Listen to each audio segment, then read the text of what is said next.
I didn't write it now. The band had a hiatus in 2008 where it didn't work for 18 months. So I wrote the book really during the 18 months when the band wasn't playing after 2008. The book was supposed to come out last year through another publisher, but the publisher had a problem and so the publisher couldn't publish it last year. So it's actually happenstance. It's come out now.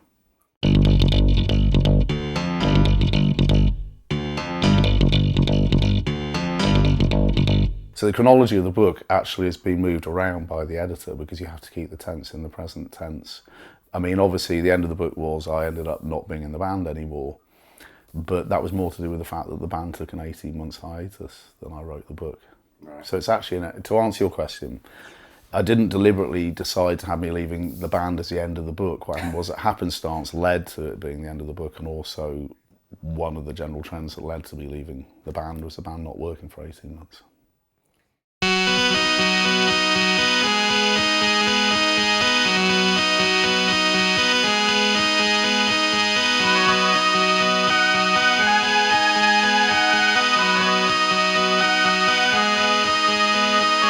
Well, I don't mean it's a love letter to the individuals in the band. I mean, what I mean is that any band, it doesn't belong to the people who are in the band. The band belongs to the audience who came to see the band play. The band belongs to the people who bought the tickets. The band belongs to the people who got bullied at secondary school for having the haircuts, you know. So it's a love letter to the band, but the band is not primarily owned by the 5 people who are in it. It's owned by the audience who paid for the records and came to the gigs. So it's a love letter. I mean, it's a love letter to everyone who's involved, and that involves them, but it also includes all the people who are Pax in Spiral Carpets.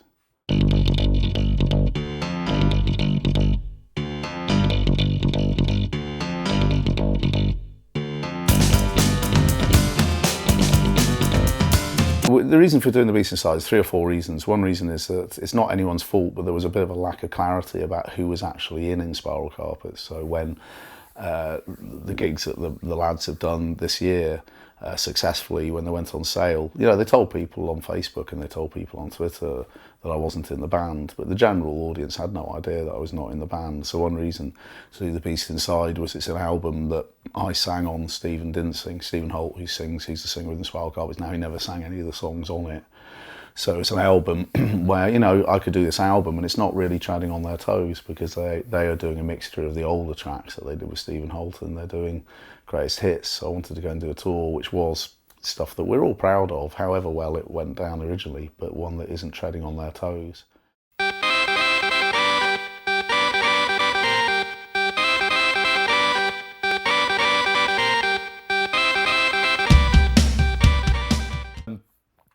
If you'd asked me at the age of 10, you can either write a book and find someone foolish enough to publish it and sell some copies of it, because we've already sold 100 copies of the book before it's even come out, and people have read it and said that they love it. You know, you could either, at the age of 10, if you said to me, you can either write a book, find someone to put it out, or you can be in a band that sells 1 million records and does Top of the Pops 7 times and goes around the world 4 times. I would have written the book.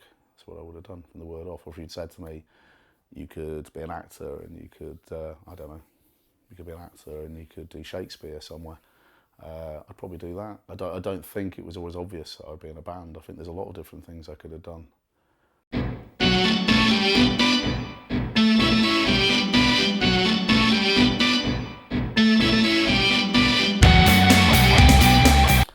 Do it all yourself, stay friends. There's probably going to be more through more than 3 bits of advice. Do it yourself, stay friends, don't take it too seriously, and visit San Francisco. I think that'll probably be my advice. For every Mariah Carey who requires 2 turtle doves flying in, you know, concentric circles in their dressing room, you know, there's 10,000 people out there working, and being nice is really important actually. Being nice in music is really important because you can be really talented, but if actually you're not nice, people won't want to work with you.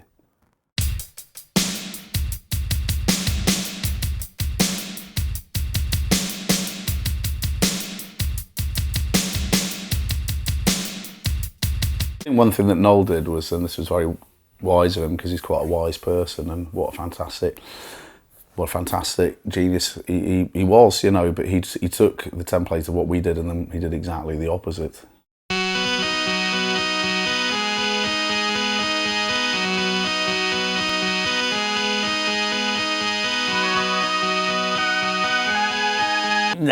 No, not really, because at the end of the day, you know, they are friends, and we went through, you know, they decided they couldn't work with me anymore, and they might have very, you know, and in the part, you know, it's a game of two halves, isn't it? It's always more than one side to the story. I mean, I say in it that superficially I might appear quite attractive, like diving into a pond on a hot summer's day, but then when you dive in, there's a shopping trolley just under the surface, you know. I mean, I don't think that anyone comes out particularly well from the end of the band, and I don't think, you know, I think probably in retrospect I kind of left the band because I kind of had a fit of pique and said the band is split up on a Twitter, which probably isn't, you know, the wisest thing that anyone ever did in human history, although it'll probably appear one day in a book about musical moments that happened in Twitter.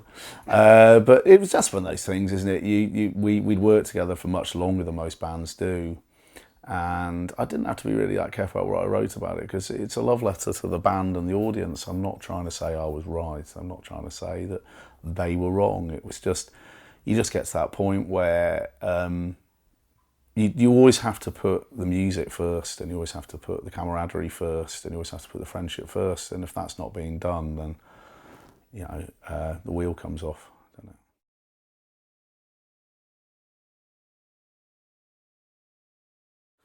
I'm actually very happy with everything. There's actually nothing that upsets me in the world. In fact, at an early age, I did set out that the world would be exactly like this, and I almost feel like some kind of god to realise that actually the world has turned out pretty much exactly how I wanted it.